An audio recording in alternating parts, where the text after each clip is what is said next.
They stole my land to build a mall, so I let them finish it, then took the whole thing back in court. That's not a metaphor, not an exaggeration, but exactly what happened when my HOA decided that my private property was theirs to claim. The nightmare began when I received a letter from the HOA chairwoman, Karen, a woman whose ego was bigger than her clipboard. The letter announced a community redevelopment project, a fancy way of saying they planned to build a shopping plaza right next to my home.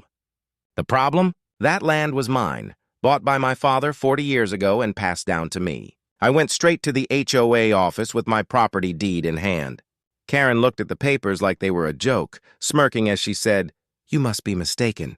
That area was rezoned under HOA authority last year. It's ours now." When I told her she was wrong, she just laughed. "You can take it up in court if you want, but construction starts next month. You'll thank us when your property value goes up." That's when I knew this wasn't ignorance. It was arrogance. I could have gone to court immediately and stopped them, but something inside me said to wait. I wanted them to spend their money, their time, their pride, so when the truth hit, it would destroy everything they'd built. Within weeks, the first bulldozers arrived.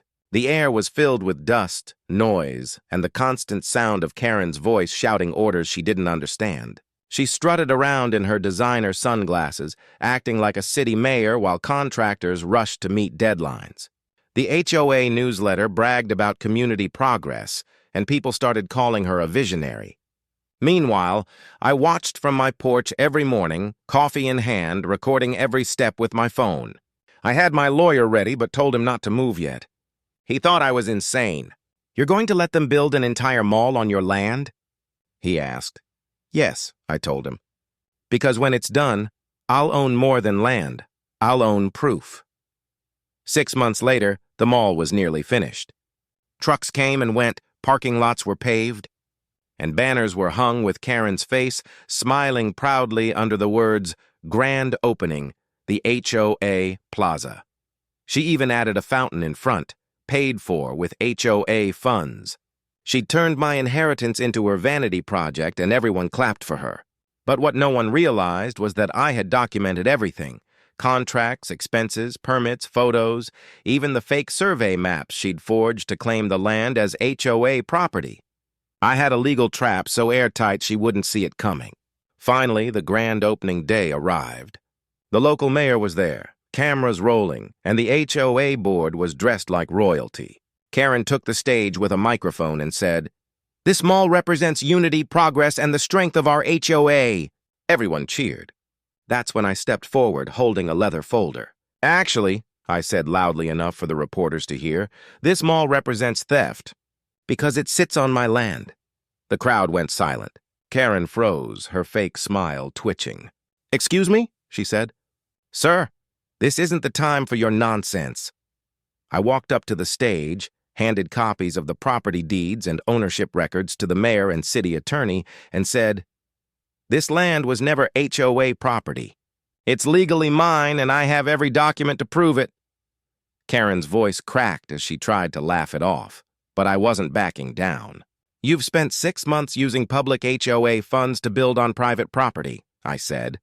"Every dollar you spent belongs to your members. Every brick here belongs to me." The reporters swarmed, snapping photos and recording every second. The city attorney began reading through my documents, and his expression said everything. Within minutes, police officers stepped in and ordered the event to shut down pending investigation. Karen's confident posture collapsed. She shouted, "He's lying! This is a setup!" But no one believed her. The crowd turned against her instantly. Homeowners began asking questions. Cameras caught her face as she tried to grab the microphone again, but her voice was drowned by reporters demanding answers. I stood back and let the scene unfold. The mall behind her gleamed under the morning sun, a monument to her greed and my patience. As I walked away, I heard one reporter say, "Wait, this man actually owns the land?" I smiled. "Yes," I said, "and now I own the mall too." The fallout was instant and explosive. By Monday morning, the story was everywhere. HOA builds mall on private land, owner pulls deeds in front of crowd. The HOA's phone lines were jammed. Members demanded meetings, and Karen vanished from public view. She tried to call me, but I ignored every message. I had already filed a lawsuit demanding full ownership of the structure built on my property. The city quickly froze all HOA accounts for investigation. My attorney told me I could claim full possession under the doctrine of fixtures on owned land. In short, if something is built illegally on your property, you own it. Karen's empire was collapsing brick by brick. Within weeks, the court ruled in my favor. The shopping mall, parking lots, signage, everything, the entire property was legally mine. The HOA was ordered to vacate immediately and compensate me for damages.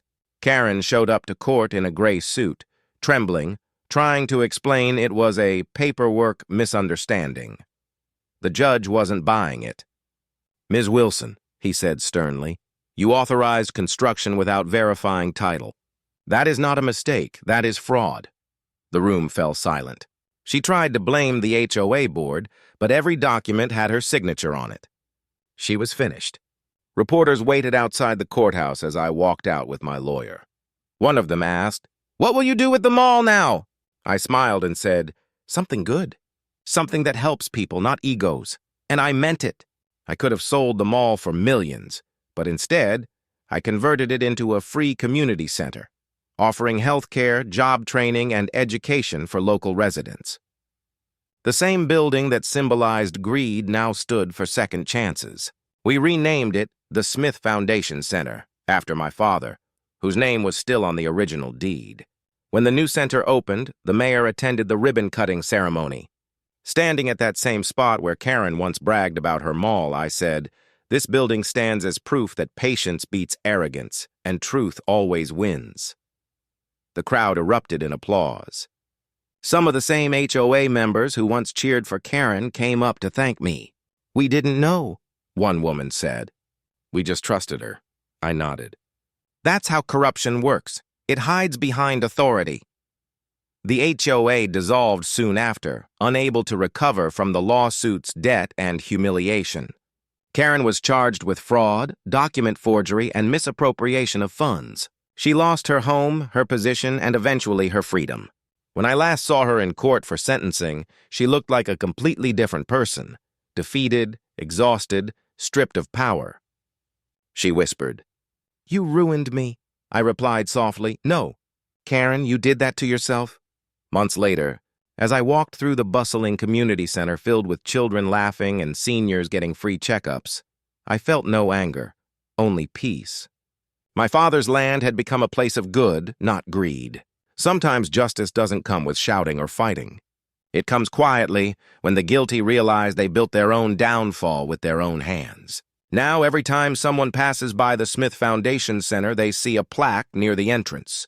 It reads, "Once stolen, now restored, proof that truth always rebuilds."